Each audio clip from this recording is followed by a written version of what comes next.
Happy Sunday, and welcome to the final Pride episode of Southern Gospel Sissy. I'm Justin Ryan. At a certain point in any long story, the question is no longer how it began. The question is what has endured. Not the headlines or the controversy, but the through line, the quiet, persistent work that refuses to disappear. Marsha and Cindy describe it simply. They met Justin in the context they trusted most, ministry. Not an audition, not a transaction, a recognition. There was already something there, a shared musical language, a faith that had been tested, and a willingness to tell the truth inside both. What followed moved quickly but not impulsively. An invitation to Nashville, a place on a recording, and, over time, something deeper. Not just joining the work, but becoming part of the life of Balm itself. Because Balm has never been about recruiting performers. It has always been about recognizing calling. By that point, Balm Ministries had already developed one of its most important contributions, the Upbeat training program. For over 40 years, Balm Ministries has existed in the spaces most people overlook, at the intersection of faith, identity, and music. And in the midst of that work, a question began to take shape. What if the voices pushed to the margins were never meant to stay there? What if they were meant to be trained, equipped, and sent out? That vision took form through Marsha and Cindy Stevens-Pino. Together, they imagined something the church had never truly made room for, a place where LGBTQ artists of faith could be developed, not dismissed. That vision became the Upbeat training program, not as an experiment, but as a declaration that LGBTQ artists of faith were not a contradiction, but a calling. Upbeat was built with intention: songwriting, vocal development, studio recording, and live performance. But what it offered went far beyond skill.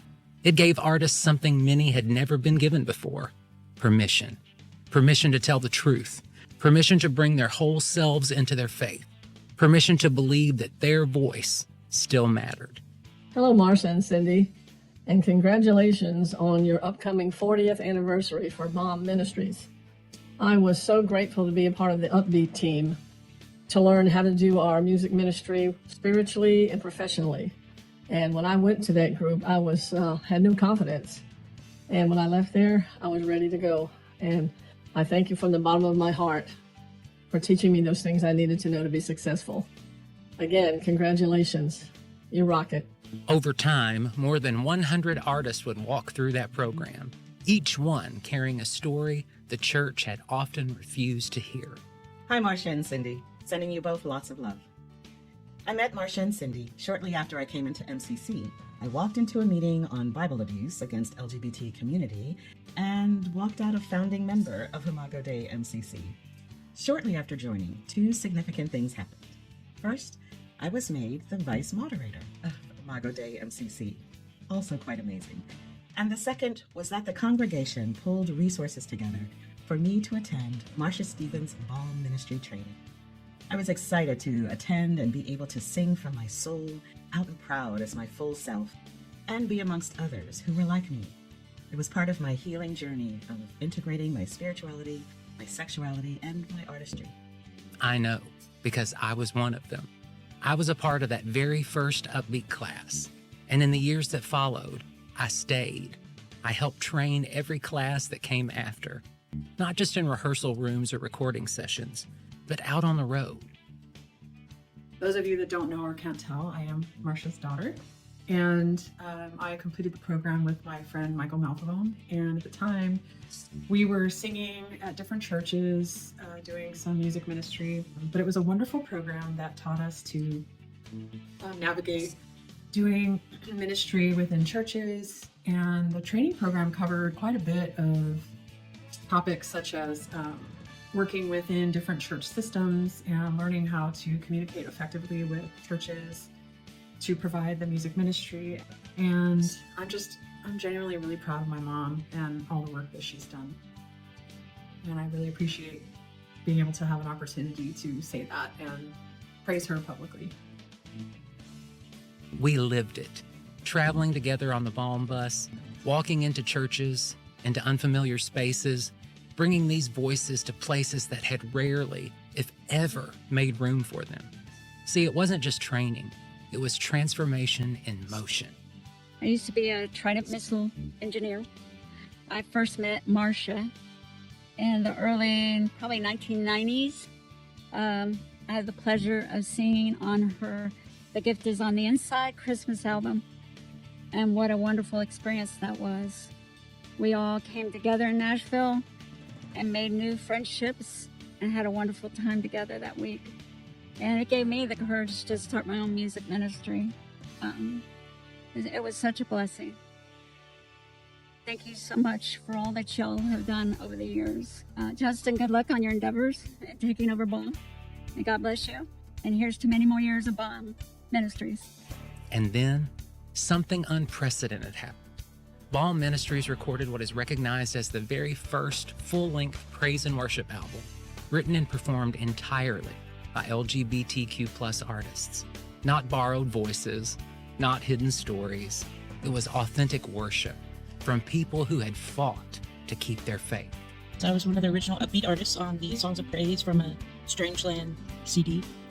Toured with the group a couple of times, made some stops in Florida, recorded in Nashville, got to do a big deal in Dallas for MCC. And when I first met Marsha, it was many years ago, and at my MCC in Lubbock, Texas. And I saw her perform there a couple of times.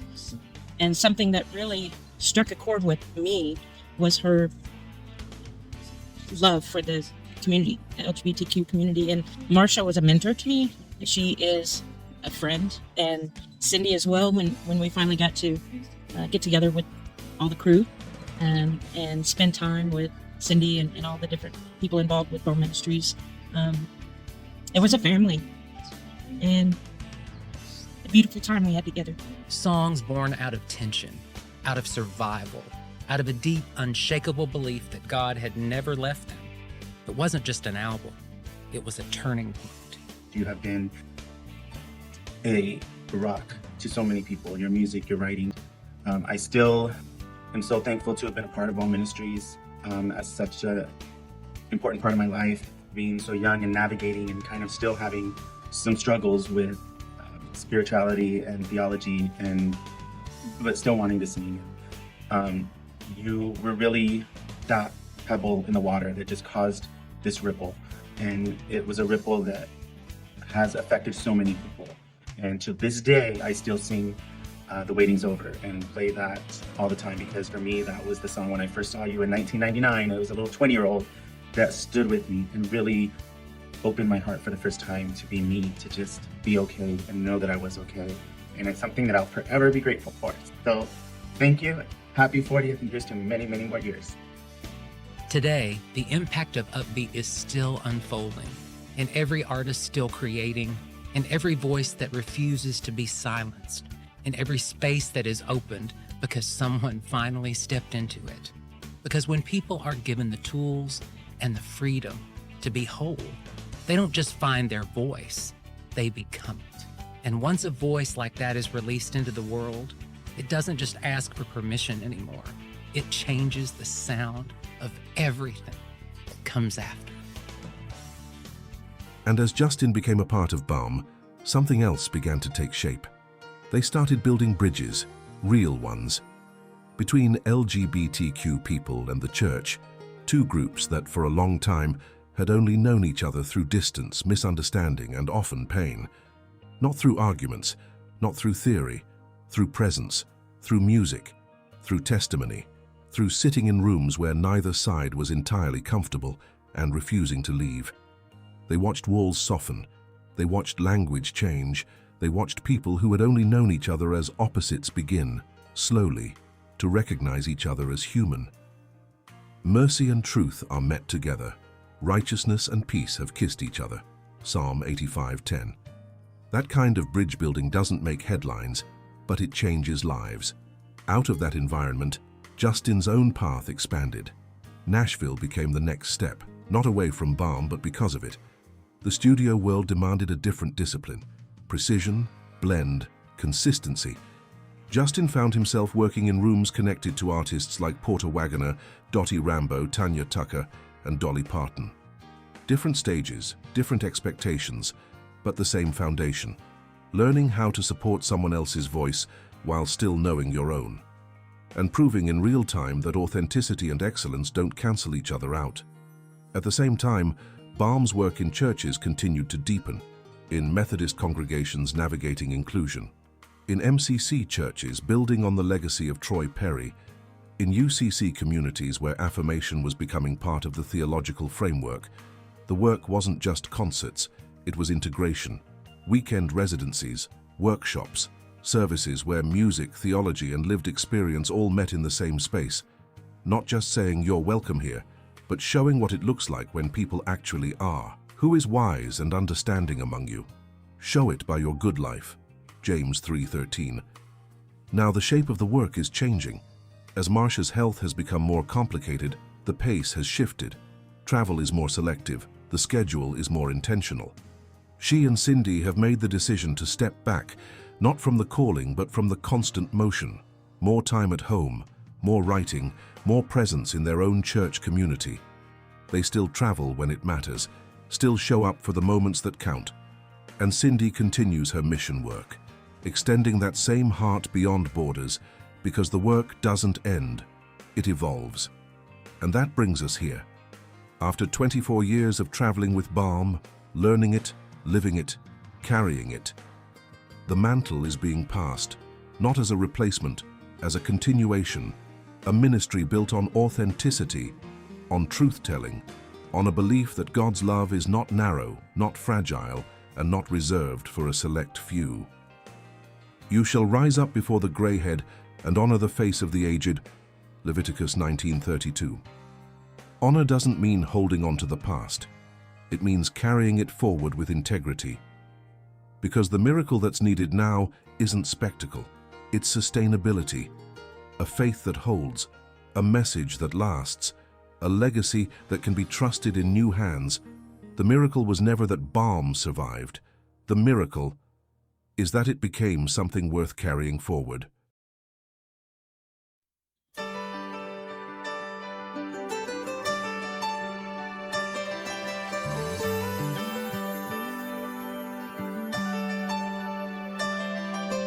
I have heard of angels and how they earn their wings, swinging on the clouds, playing harps and things, and how they watch us through the day and hold us in the night, find homes for homeless children, or in the dark bring light.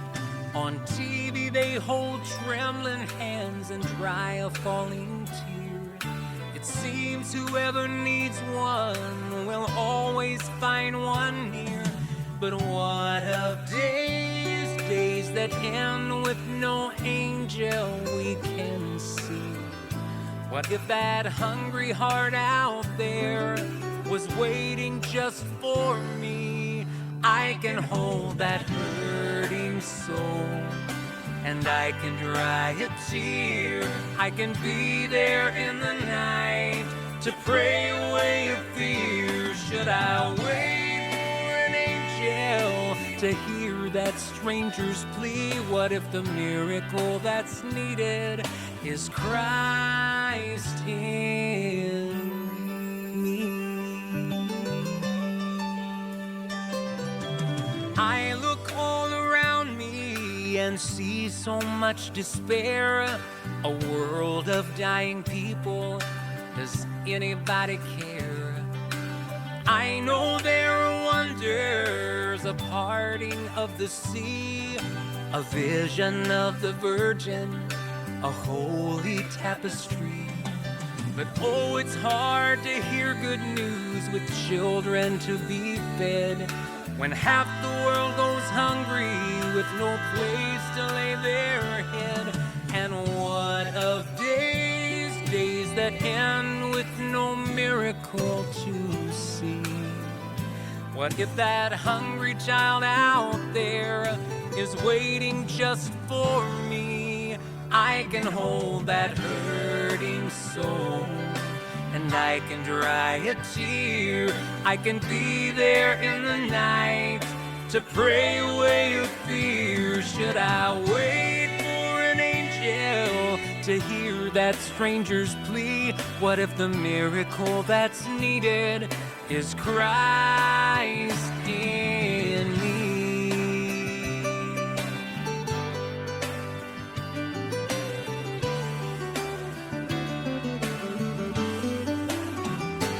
Should I wait for an angel to hear that stranger's plea? What if the miracle that's needed is Christ in me? The only miracle that's needed is Christ.